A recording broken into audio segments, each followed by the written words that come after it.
Assalamualaikum warahmatullahi wabarakatuh. Sebelumnya, perkenalkan, saya Dwi Fitrianingrum, NPM 1920137 dari Prodi Manajemen 03, dan teman saya Linda Kusumawati, NPM 192100047 dari kelas Akuntansi 01 Fakultas Ekonomi Universitas Slamet Riyadi Surakarta. Di sini kami akan mendiskusikan tentang bagaimana dampak COVID-19 terhadap dunia pendidikan dan wirausaha. Di sini kami telah bersama narasumber Ibu Titik Ristianingsih SPD yang berprofesi sebagai guru taman kanak-kanak dan juga wirausaha.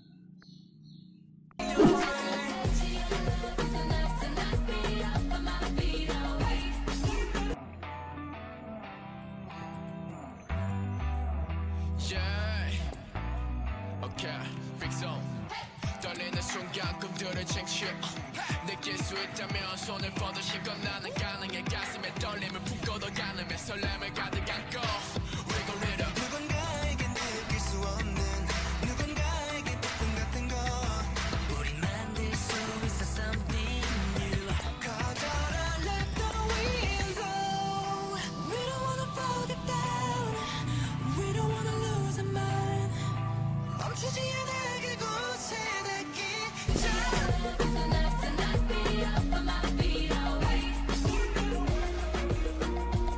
Dampak yang ditimbulkan akibat adanya COVID-19 terhadap proses pembelajaran.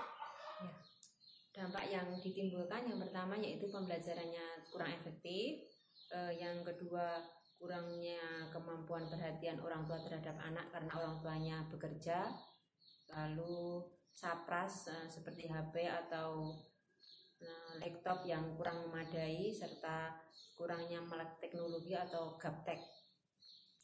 Ya. Lalu bagaimana solusi untuk menghadapi dampak yang ditimbulkan oleh COVID-19 tersebut? Menurut saya solusi yang pertama yaitu kita tetap melakukan daring semampu kita, kemudian kita melakukan WA sebagai sarana prasarana yang kita punya untuk berkomunikasi dengan wali murid atau dengan murid, kemudian tata cara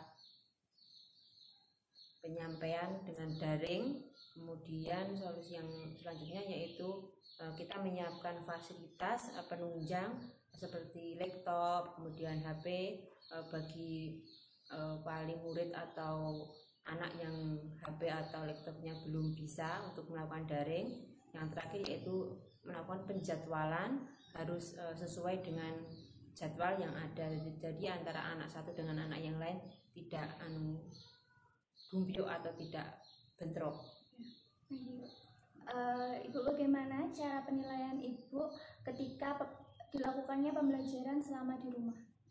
Untuk di TK kita melakukan pengamatan itu kita ambil dari tugas yang kita berikan, semampu kita minta kepada orang tua untuk mengirimkan kegiatan sehari-hari, kemudian tugas seperti melipat, menggunting, menempel, menghafal dan sebagainya lewat WA atau lewat daring.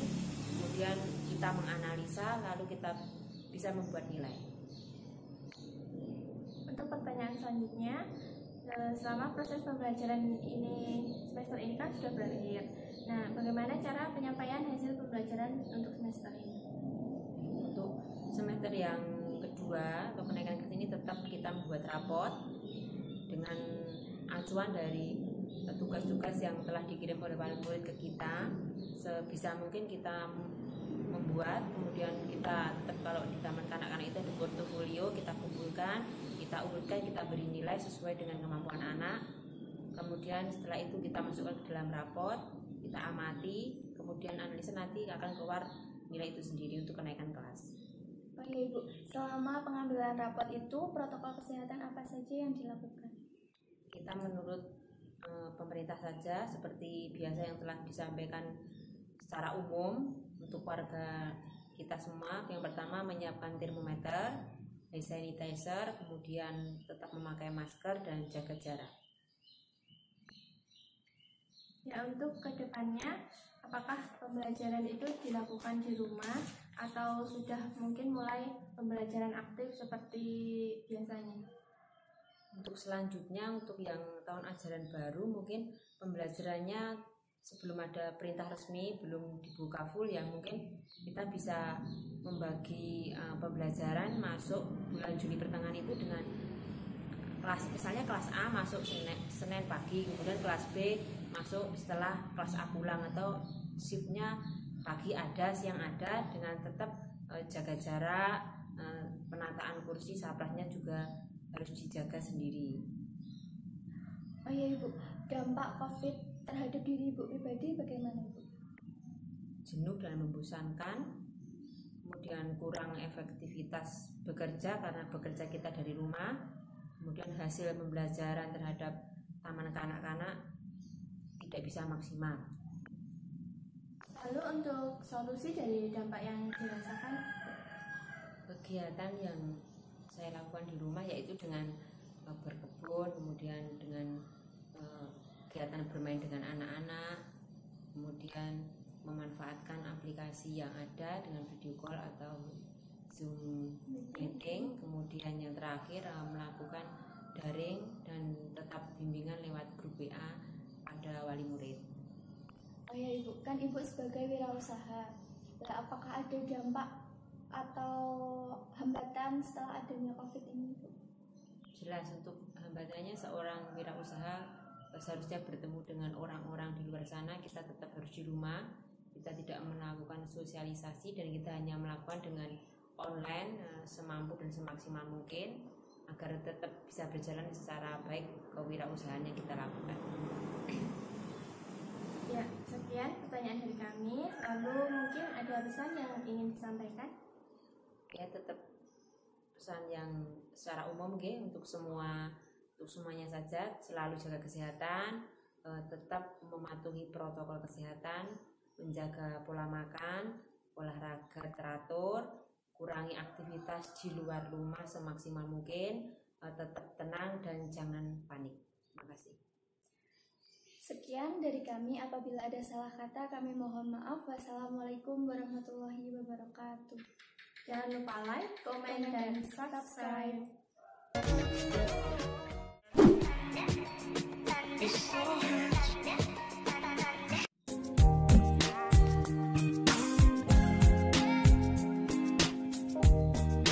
앞에 펼쳐진 형형색의 빛깔, 애매한 선과 선의 반절, 이런 걸 묘사할 단어를 난 아직은 찾지 못한 제 같은 말만 반복하고 반복해보 I don't care. 그 지금 아무 말이야 이 시간에